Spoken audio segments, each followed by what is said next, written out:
What up fam, we are back with the third patch of the year, let's get right into it. First off, we got 4 champions about to be changed, but with unconfirmed stats as of yet. Zeri, Wukong, and Nidalee will be buffed, but Trundle is getting a nerf. We'll get back to you on the comments as soon as we get the numbers, and now off to champion buffs. Pyke will receive buffs to his base armor as well as to the speed on his W and to the damage on his E. Ziggs gets a buff to his armor and cooldown on his W.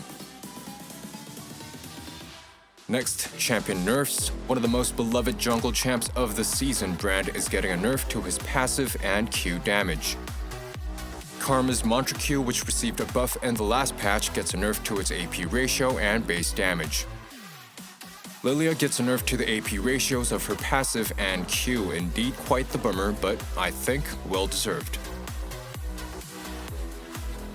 Riot has clipped Rengar's Claw's 30 base health nerf, and both his Q and empowered Q are getting nerfed on their AD ratios.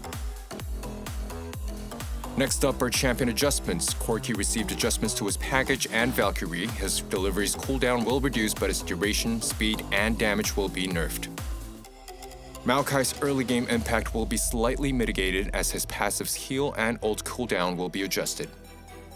Illaoi's tentacle damage has been reduced slightly, but now has an additional range of 125. Sol now has less Q mana cost and more Stardust gains. In exchange, the stat gain on his E has been reduced. On top of that, his W's mana cost and cooldown have been significantly buffed, and his in-flight Q damage has been increased. Zyra gets a mana cost reduction on her Q and a buff to her W's cooldown refund for a kill point. Instead, she gets a nerf to her mana regeneration. Shaco gets a buff to his box damage and late game mana cost, but a nerf to his E's mana cost.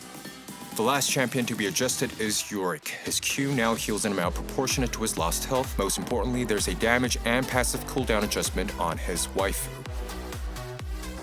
Now let's take a look at the item changes first. Buffed items. Guinsu gets a buff and change on recipes. Essence now has more AD. Sheen's got a price reduction. And next, AP items continue to receive nerfs, and every tank's beloved Koenig Worker gets a nerf to its shield mount and shield regen time. There are AP items about to be adjusted as well. Malignance and Rudin will be 100 gold cheaper, but their AP ratios will be reduced. Strikebreaker will now have an additional effect on auto attacks. The most notable of the items to receive adjustments is Static. It gets a 300 gold price reduction, but its damage will be significantly weakened. Kraken will also lose its AD-AP ratio, but the damage will be level dependent. Last but not least, we got item adjustments on Stormclaw and Stormbreaker. And that about wraps it up. I will see you guys on the next patch note.